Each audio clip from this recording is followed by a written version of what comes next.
জাতীয় নাগরিক পার্টির পক্ষ থেকে এখানে আমাদের যারা নেতাকর্মীরা রয়েছেন সকলকে আমি আজকে দায়িত্ব দিয়ে যেতে চাই যে আপনারা তরিকুল ইসলাম ভাইকে কুমিল্লা সিটি কর্পোরেশনের মেয়র হিসেবে নির্বাচিত করবেন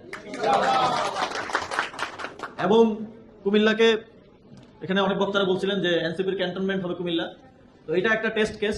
এই পরীক্ষাটা যদি আপনারা উত্তীর্ণ হতে পারেন তাহলে আমরা এটা বলতে পারবো যে এনসিপির ক্যান্টনমেন্ট হিসেবে কুমিল্লা প্রথম আবির্ভূত হয়েছে। সব দলেরই কিছু সাংগঠনিক শক্তিশালী জায়গা থাকে, সেটা কুমিল্লা হবে যদি আপনারা এই পরীক্ষায় উত্তীর্ণ হতে পারেন। ইনশাল্লাহ আপনারা পারবেন এবং এর জন্য প্রয়োজনীয় সকল ধরনের ব্যবস্থা আপনারা গ্রহণ করবেন। প্রথমত সাংগঠনিক শক্তি বৃদ্ধি করতে হবে, বিভিন্ন থানাগুলোতে এবং ওয়ার্ডগুলোতে এনসিপি সহ অঙ্গ সহযোগী সংগঠনের কমিটি করতে হবে এবং এখন থেকেই কয়টা কেন্দ্র আছে আপনারা জানেন। সর্বশেষ জাতীয় নির্বাচনে আপনারা ভোটের সংখ্যাটাও জানেন, কোন কেন্দ্রে কোন দল কত ভোট পেয়েছে এবং মানুষ কোন ধরনের ক্যান্ডিডেটদেরকে পছন্দ করেছে এবং নির্বাচনে আপনাদের অভিজ্ঞতা হয়েছে, আপনারা সবাই জোটের শরিক দলের জন্য নির্বাচন করেছেন। কিভাবে পোলিং এজেন্টদেরকে ট্রেনিং দিতে হবে, পোলিং এজেন্ট থেকে শুরু করে কেন্দ্র পাহারা দেওয়ার একটা বড় চ্যালেঞ্জ, কারণ আমরা এবার জাতীয় নির্বাচনে জনগণের অভিযোগ আছে যে আমরা ভোট রাখতে পারিনি, তারা ভোট দিয়ে গেছে। তো সেটাও আপনাদের একটা গুরু দায়িত্ব থাকবে। তো জাতীয় নির্বাচনের অভিজ্ঞতা থেকে শিক্ষা নিয়ে স্থানীয় সরকার নির্বাচনটা আপনারা ভালোভাবে ফাইট দেবেন, এটা আমার প্রত্যাশা থাকবে।